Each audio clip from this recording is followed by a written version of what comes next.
Kalina Rameira é uma artista que nasceu em Pedro II e hoje é uma referência nacional e internacional quando se fala de artes plásticas.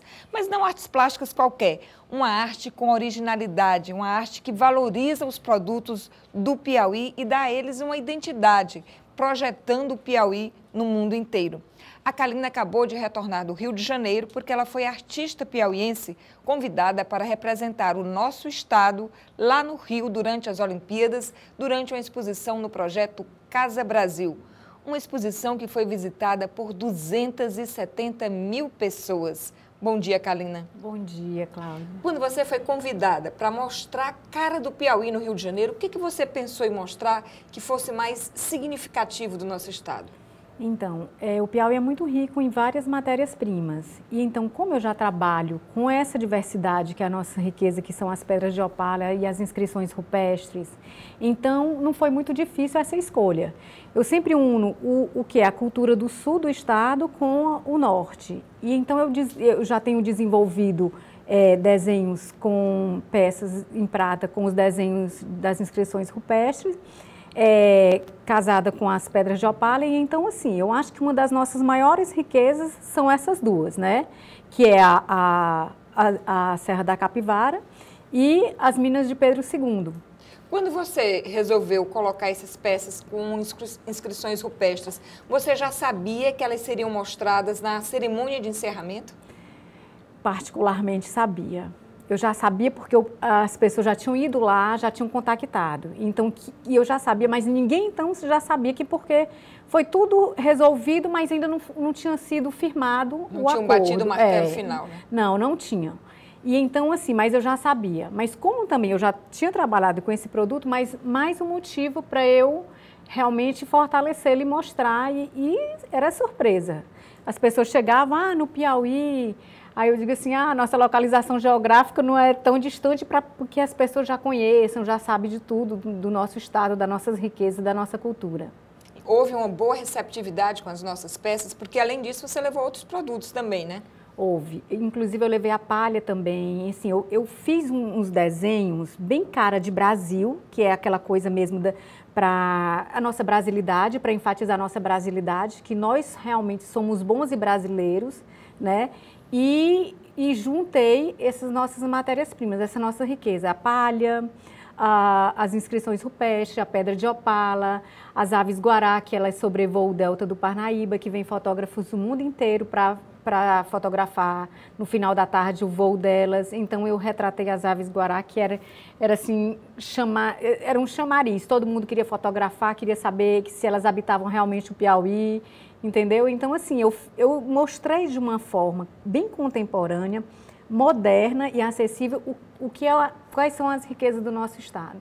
Kalina, esse trabalho que você expõe, essa não foi a primeira e certamente não será a última exposição, é resultado de um trabalho de pesquisa muito grande nessas matérias-primas. Como é que é feito isso? Cláudia, assim, eu já tenho 18 anos que trabalho como artista aqui em Teresina, no Piauí todo. Então, o que é que me enriquece? Eu pegar essas matérias-primas bem regionais, como o espinho de mandacaru, por exemplo, e transformar em um colar com cristal Swarovski, numa colherinha de prata com cristal Swarovski. Então, assim, isso já é uma marca registrada minha. Eu utilizar uma peça que ela é inutilitária, porque o espinho, na verdade, Luiz Gonzaga já cantava, que é aquela música, o mandacaru, quando flora lá na cerca, é sinal que a chuva chega no sertão. Ele, para nascer a flor e para avisar que é sinal de chuva, ele começa a perder os espinhos. E daí a gente vai catar no pé dos mandacarus do sertão os espinhos todos, que eles caem em formato de estrela. É a coisa mais linda que tem. Então isso para mim me enobrece muito porque é o resultado de 18 anos de pesquisa. Por exemplo, como essa pulseira, que são os palitos de fósforo, que isso que eu faço desde que eu tinha 15 anos. Então, assim, e também, esse trabalho também estava presente lá no projeto Casa Brasil, né? Estava, só que eu vesti os bonequinhos de linha verde e amarelo, que era exatamente para enfatizar o Brasil, a nossa torcida. E os palitos de fósforo. Aqui no Nordeste, no Sul, quase ninguém mais acende fogão com palito de fósforo. E esse daqui eu já juntava todos os palitos de fósforo na casa da minha mãe e minha avó fazia rede de crochê. né, lá em Pedro II, eu juntava as sobras de linha e vestia os bonequinhos. Então, e aí eu dou essa coisa, esse desenho moderno, esse desenho contemporâneo, numa matéria-prima que ela é, na verdade, é uma matéria-prima que ela poderia ser descartada, mas que eu não descarto porque eu agrego um certo valor a ela. Então você poderia conceituar que o seu trabalho, apesar de ser contemporâneo e ter um design moderno, ele trabalha sempre com essa pegada da sustentabilidade. Sim, sim. Inclusive, é isso que eu colocava lá. Por exemplo, as aves guarás, que elas foram retratadas com reaproveitamento de tecido, né?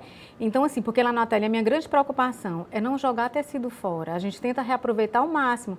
Até porque também todos os meus tecidos, eles têm uma história. De todos os lugares que eu vou passando pelo mundo, onde eu vou visitando o mercado e vou visitando as lojas que vendem os tecidos. E daí a minha preocupação de estar juntando e montando esse patchwork mundial nos tecidos, entendeu? Então isso sempre foi minha preocupação desde quando eu comecei a trabalhar com os palitos de fósforo. E há também uma coisa muito característica do seu trabalho que eu queria que você falasse um pouquinho, que é essa preocupação de trabalhar com as cooperativas e com o associativismo, né? Sim. Então, por exemplo, eu nunca esqueço das mulheres do Poti, por exemplo. Elas, uma coisa interessante, que quando eu trabalhei com elas há bem tempo atrás, as mulheres elas eram as oleiras.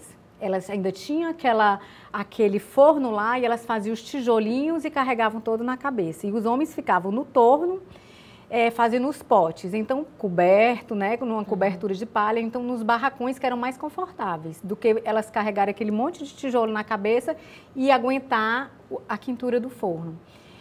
Então, quando eu comecei a fazer a pesquisa com as mulheres, a convite até do professor Olavo Braz, acho que, se não me engano, foi, não sei se era final do Alferraz, início da primeira administração do Firmino, não lembro bem, eu comecei a pedir para elas fazerem uma pesquisa sobre o Bumba Meu Boi, que tinha o seu Raimundo Camburão, que ele era o primeiro dono de boi aqui do Piauí, de Teresina. E eu fiz toda uma exposição para elas e elas iam anotando todos os elementos. Dessa anotação, surgiu, a gente foi fazendo o trabalho de pesquisa. E aí elas começaram a fazer uns mini boizinhos, que até hoje elas dizem para mim. Daí a gente desenvolveu um mini boi, que retratava exatamente a origem do Poti, né? Que foi ali naquela região onde surgiu o boi. Nós desenvolvemos com elas embalagens. E essas mulheres, elas foram saindo aos poucos da olaria. E tudo assim foi num momento muito providencial, porque foi num momento que o IBAMA viu que realmente não agredia muito a natureza e elas foram ganhando uma força, né, com o cooperativismo delas. Exatamente. Bom, e é um trabalho que se estende a mais coisas. Infelizmente, o nosso tempo aqui já está esgotando, eu já estou recebendo o sinal aqui, mas há também um trabalho com as cooperativas das rendeiras lá do Morro da Mariana. Bom, é um trabalho muito bonito que vale a pena ser conferido. Essas peças ficam em exposição no ateliê da Kalina Rameiro, lá no São Cristóvão. Kalina, foi um grande prazer receber você hoje aqui no programa Feito em Casa. Prazer foi meu. Eu que agradeço, Cláudia.